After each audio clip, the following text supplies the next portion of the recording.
Abby returned home from work to discover her 5-month-old on the nursery room floor. He was never supposed to be alone in the first place, but there was no one else at home for a reason that angered her. "Oh, time to go home." Abby closed her last document and turned off her computer at work. Her day was insanely busy, and she worried the entire time because of her 5-month-old baby Connor. Abby usually worked from home, which was perfect. But her boss asked her to come on a Friday and take a bunch of in-person meetings. It was hectic, but at least they were productive. She was done with everything by 7 p.m. and couldn't wait to go home. Her husband, Patrick, worked too, but he should have been home at around 5:30 p.m. to relieve their 13-year-old son, Theo, from babysitting duties. Like any other teenager, Theo had not been happy to spend his entire Friday taking care of his little brother, mainly because he was off from school due to a special event for teachers only. But Abby was not comfortable hiring babysitters for Connor just yet.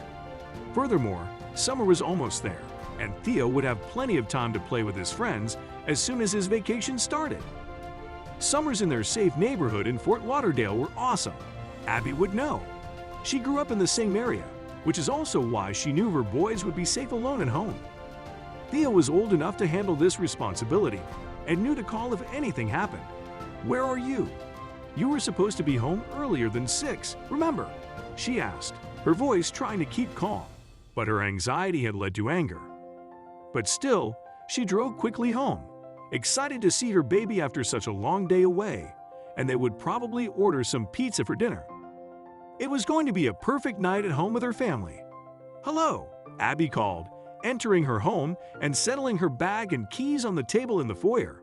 Surprisingly, no one called back. The living room and kitchen were empty, and there was no noise. That was utterly rare for a home with a teenager and a baby. Not to mention her husband, who liked listening to music all the time. Patrick? Theo. She took off her shoes and left them near the front door to check on her husband in their bedroom. But she was stunned once again when it was empty. "Hello," she called again and finally shrugged. Patrick had probably taken the kids out for a fun outing. He didn't do that often without her, but this was a good bonding opportunity for them. She decided to call them to see what kind of pizzas they wanted for dinner. Realizing she had left her phone in her bag, she exited their bedroom only to notice something out of the corner of her eye. "Connor!" she exclaimed as her heart started beating a mile a minute.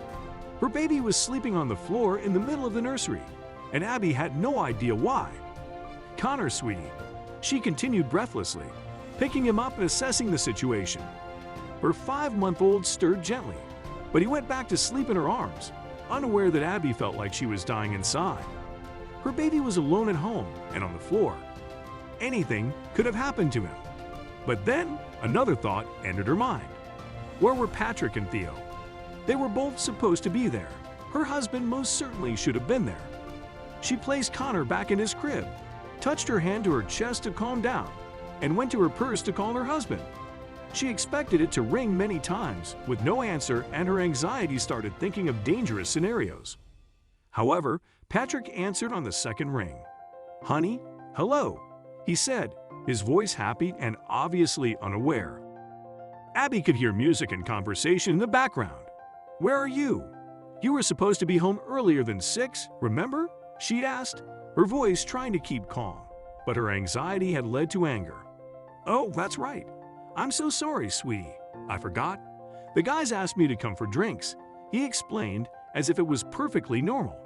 "I'm on my way." "Excuse me, you went to the bar with your friends? Where is Theo?" "What do you mean?" he wondered, confused. "Theo isn't here." Abby screamed into the phone, finally losing her temper. "And Killanator was on the floor, sleeping. I don't know how long he was there. And our other SON is Joanne." "Abby, calm down. Calm down. I'll rush home. I didn't drink anything. Is Connor all right?" he inquired, his voice still relaxed. "Connor is fine, but something could have happened, and I have no idea where Theo is. And again, QANNOR was on the floor." She tried to calm down, but failed miserably as angry tears escaped her eyes. "Call Theo. He probably went out with his friends, Patrick suggested. I'll be there soon. He hung up, and Abby tried to wipe the moisture from her face. She dialed Theo's number with trembling fingers, once again thinking the worst. But he also answered, "Hey Mom, are we ordering pizza?" His nonchalant question made anger rise again in her chest, but she had to know where he was. "Where are you?" "We went for ice cream," Theo replied. Abby knew that we meant him and his neighbor friends. "Did you leave your brother on the floor?" she questioned. Her words were slow and steady, not giving away anything. I mean yeah," he admitted, and his voice changed with concern. "Mom, I'm so sorry. I forgot about him. Is Connor all right? Please, I'm sorry." "Connor is fine. Come home now," Abby uttered, calm at last.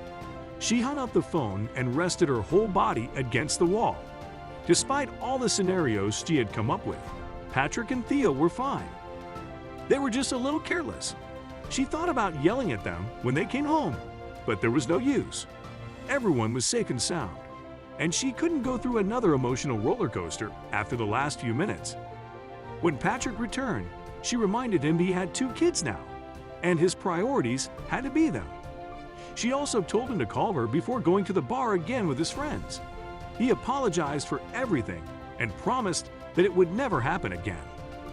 "We might need a babysitter next time," she told him after hearing his apologies. "You're right," Patrick agreed. When Theo came home, she gave him a quiet lecture, reminding him that he had a big responsibility as a big brother. "I'm not angry at you because everyone is fine, but something dangerous could have happened to Connor. And next time, please just text me before you leave the house," Abby added, hugging her son. Theo was crying into her chest. "I'm so sorry." "I know," she assured him, patting his back. He was a good kid, and Patrick was a great father, even if they sometimes needed a little reminder of their responsibilities. Luckily, they had Abby, who would always be there for her 2 boys and her forgetful husband.